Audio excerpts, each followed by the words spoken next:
കേന്ദ്രം വിഹിതം നൽകാത്തത് കൊണ്ട് മാത്രമാണ്, അല്ലെങ്കിൽ കേന്ദ്ര വിഹിതം വർദ്ധിപ്പിക്കാതെ ഇനി ഇത് മുന്നോട്ട് പോകാൻ കഴിയുന്നത് കേന്ദ്രത്തിന്റെ ഒരു പദ്ധതിയാണ്, കേന്ദ്രമാണ് നൽകേണ്ടത്, സംസ്ഥാനത്തിന് പരിഗണിക്കാനോ പരിഹരിക്കാനോ കഴിയുന്ന ഒന്നല്ല എന്ന് ആവർത്തിച്ച് വ്യക്തമാക്കുകയാണ് സംസ്ഥാന സർക്കാർ. ഇതിൽ അതായത് കേന്ദ്രത്തിന്റെ ഒരു പദ്ധതി 2000 രൂപ വിഹിതം വോളണ്ടിയേഴ്സായിട്ട് ഈ ജോലി ചെയ്യാനുള്ളൊരു പദ്ധതി ശരി. പക്ഷേ ഇവരുടെ ഈ ജോലി ഭാരവും സംഭാവനകളും കാലാനുസൃതമായി അംഗീകരിക്കപ്പെടേണ്ട ഒന്നല്ലേ?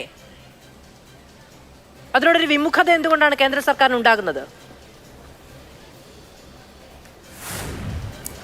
ഇല്ല മധു, ഇതിനകത്ത് യാതൊരു വിമുഖതയുമില്ല. നമ്മളിപ്പോൾ ഇതിനകത്ത് കണക്കും കാര്യങ്ങളും പ്രായോഗികതയൊക്കെ പറയുന്നതിൻ്റെ ഒപ്പം തന്നെ നമ്മളൊരു കാര്യം മനസ്സിലാക്കേണ്ടത്, ഇവരിപ്പോൾ CPM-ൻ്റെ നേതൃത്വത്തിലുള്ള കേരളത്തിലെ സർക്കാർ ഇപ്പോൾ എടുത്ത തീരുമാനം എന്ന് പറഞ്ഞാൽ ഇവർക്ക് ആശാവർക്കർമാർ അമ്മമാർ ചെയ്യുന്ന സമരം ഇവർക്ക് പിടിച്ചിട്ടില്ല. അപ്പോൾ ഇവരുടെ നേതാക്കന്മാരടങ്ങുന്ന സമൂഹം, ഇവരുടെ മന്ത്രിമാരടങ്ങുന്ന സമൂഹം അത് അവർക്ക് ഇഷ്ടമായിട്ടില്ല ഇവർ സമരം ചെയ്യുന്നത്. അപ്പോൾ അതിനെ പൊളിക്കണം. അതിനെ പൊളിക്കാൻ വേണ്ടിയിട്ട് എന്തെല്ലാം മാർഗ്ഗം ഉണ്ടാക്കാൻ പറ്റും? ഇവർ വലിയ പാർട്ടി ക്ലാസ് നടത്തുന്ന ആളുകളല്ലേ. അപ്പോൾ ഇവരൊരു ക്ലാസ് തീരുമാനിച്ചു. ആ ക്ലാസ് തീരുമാനിച്ചിട്ട് ഇവർ പൊളിക്കാൻ തീരുമാനിച്ചതിന് അതിനവർക്ക് കേന്ദ്രത്തിന് കുറ്റം പറയണം. എന്ത് 13 ദിവസം 30-ാം തീയതിക്കുള്ളിൽ കാര്യങ്ങൾ ഇവർക്ക് ഇന്ന് അറിയണ്ടായിരുന്നുള്ളൂ. മാർച്ച് 30-ാം തീയതിക്കുള്ളിൽ ഈ കാര്യങ്ങൾ ചെയ്തില്ലെങ്കിൽ ഇന്ന പ്രശ്നങ്ങളുണ്ടാവുമെന്ന്. അങ്ങനെയാണെങ്കിൽ കഴിഞ്ഞ തവണ ഇവരെന്താ കൊടുക്കാവുന്ന കാര്യങ്ങൾ എന്താ? കഴിഞ്ഞ തവണ ഇവർ കോബ്രാൻഡിങ്ങുമായി ബന്ധപ്പെട്ട് ഇവരെന്താ തീരുമാനം എടുക്കാഞ്ഞത്? ഇവർ കേന്ദ്രത്തിന് കത്ത് എഴുതുകയാണ് ചെയ്തത്, ഞങ്ങൾക്ക് അതിന് സാധിക്കില്ല എന്ന് പറഞ്ഞിട്ട്. ആ സ്വാഭാവികമായിട്ട് ആ സമയത്ത് ഈ കാര്യങ്ങളൊക്കെ കൃത്യമായി ചെയ്യേണ്ടതാണ്. കേന്ദ്രം പറഞ്ഞ കാര്യങ്ങൾ ബോധ്യപ്പെടുത്തി ഈ സമൂഹത്തിനകത്ത് കൃത്യമായി പ്രവർത്തനം നടത്തേണ്ടതാണ് ബോധ്യം ഈ സർക്കാരിനുണ്ടായിരുന്നില്ലേ? അപ്പോൾ ഇവരെ സംബന്ധിച്ചിടത്തോളം അവരെ തോൽപ്പിക്കണം. ആരോട് ഇവർ തോൽപ്പിക്കാൻ പോകുന്നത്? ഈ പാവപ്പെട്ട അമ്മമാരോടോ?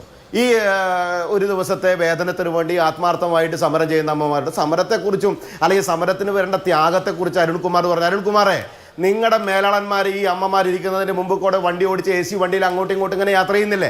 യാത്ര ചെയ്യുന്ന സമയത്ത് ആ ആരോഗ്യമന്ത്രി എന്ന് പറയപ്പെടുന്ന വ്യക്തി ഉണ്ടല്ലോ, ഓർക്ക് ഈ അമ്മമാരെ വിളിച്ചിരുത്തിയിട്ട് ചില പ്രയാസങ്ങൾ സർക്കാരിനുണ്ട്, സർക്കാരിന് സാമ്പത്തിക പ്രയാസങ്ങളുണ്ട്, ഞങ്ങൾ നിങ്ങളുടെ കാര്യങ്ങൾ അനുഭാവപൂർവ്വം പരിഗണിക്കുന്നുണ്ട്, പ്രയാസങ്ങളും പ്രശ്നങ്ങളും പരിഹരിക്കപ്പെടാനുള്ളതാണ് എന്നും നിങ്ങൾക്ക് അത് അർഹതയുണ്ട് എന്ന് ഞങ്ങൾക്ക് ബോധ്യപ്പെടുന്നുണ്ട്.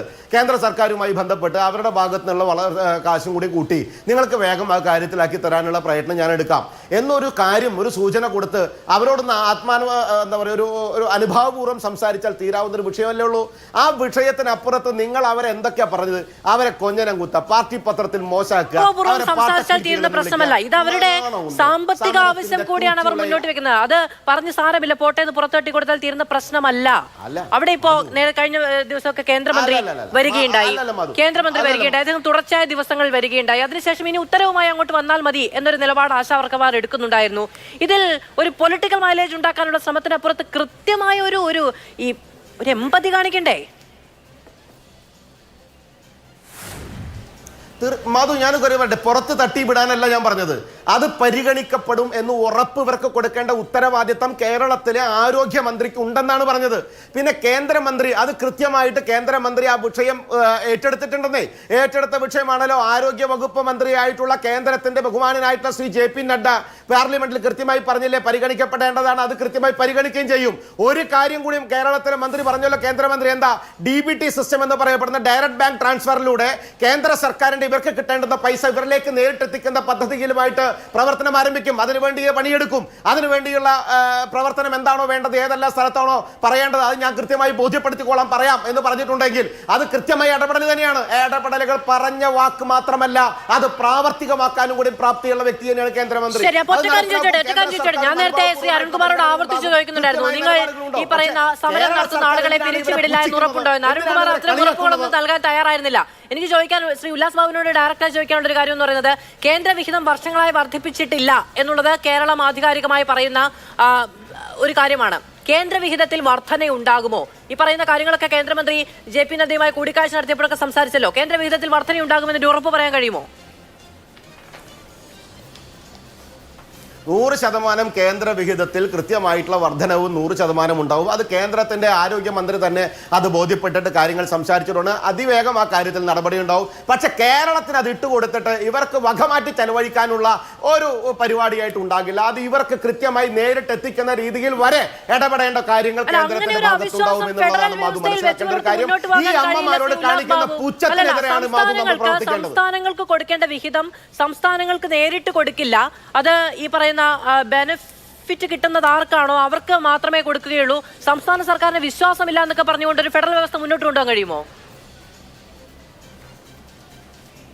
അല്ല മാധു, ഞാൻ ചോദിക്കട്ടെ, സംസ്ഥാന സർക്കാരിന് ഇവർക്ക് കൊടുക്കേണ്ട കാശ് കിട്ടിയില്ല എന്ന് നുണ പറഞ്ഞത് നിയമസഭയിൽ പ്രഖ്യാപിച്ചതാരാ? എന്താണ് ഇവർക്ക് കിട്ടിയ കാശ് കൃത്യമായി കൊടുക്കാഞ്ഞത്? എന്തടിസ്ഥാനത്തിലായിരുന്നു ഇവർക്ക് അർഹതയുള്ള പൈസ അവർ വേണ്ടെന്ന് വെച്ചത്? ഒരു കേന്ദ്ര സർക്കാരിന്റെ ഒരു കൃത്യമായിട്ടുള്ള ഒരു നയം പറഞ്ഞ സമയത്ത്, അല്ലെങ്കിൽ അതിന്റെ ഒരു സർക്കുലർ വന്ന സമയത്ത് ആ സർക്കുലർ നടപ്പിലാക്കാൻ സാധിക്കില്ല എന്ന് പറയാൻ ഇവർക്ക് എന്താ അവകാശം? സാധാരണക്കാരായിട്ടുള്ള ആശാ വർക്കർമാർക്ക് കിട്ടേണ്ട പൈസ കൊടുക്കാതിരിക്കാനും അത് വാങ്ങിക്കാതിരിക്കാനും ഈ കേരളത്തിലെ ആരോഗ്യമന്ത്രിക്ക് എന്താ അധികാരമുള്ളത്? അവർ എന്തടിസ്ഥാനത്തിലാണ് നുണ പറഞ്ഞത്? എന്തടിസ്ഥാനത്തിലാണ് അവർ നിയമസഭയിൽ അനാവശ്യമായ കണക്കുകൾ പറഞ്ഞത്? കേന്ദ്രത്തിന് എന്തടിസ്ഥാനത്തിലാണ് അവർ കുറ്റപ്പെടുത്തിയത്?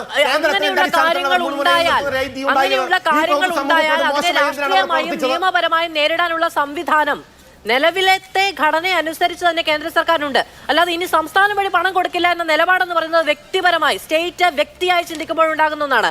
അങ്ങനെ പറഞ്ഞ് മുന്നോട്ട് പോകാൻ പറ്റില്ല എന്നേ ഞാൻ പറഞ്ഞുള്ളൂ. അതല്ലല്ലോ വ്യവസ്ഥ, അതല്ലല്ലോ രീതി. അല്ല, DBT സിസ്റ്റം കൊണ്ടുവന്നൊരു കുഴപ്പമില്ല. ആ അമ്മമാർക്ക് നേരിട്ട് കിട്ടേണ്ട പൈസ വകമായിട്ട് ചെലവഴിച്ചിട്ട് ഇവർ വണ്ടി മേടിക്കാനും വാഹനം മേടിക്കാനും ശമ്പളം കൊടുക്കാനും പെൻഷൻ കൊടുക്കാനും എടുക്കുമ്പോൾ അത് അവർക്ക് കിട്ടേണ്ട പൈസ അവർക്ക് കിട്ടട്ടെ എന്ന് മാധു. സ്വാഭാവികമായിട്ട് അതിന് പ്രാപ്തിയില്ലാത്ത ഒരു സർക്കാരാണ് ഇവിടെ ഉള്ളതെങ്കിൽ, അത് പ്രാപ്തിയുള്ള സർക്കാർ അപ്പുറത്തുണ്ടെങ്കിൽ അവർ കൃത്യമായി അമ്മമാർക്ക് കൃത്യമായി എത്തിക്കേണ്ട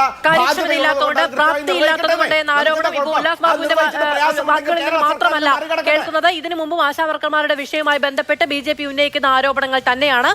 അതടക്കമുള്ള കാര്യങ്ങളിലേക്ക് തിരികെ വരാം. ഇടവേള.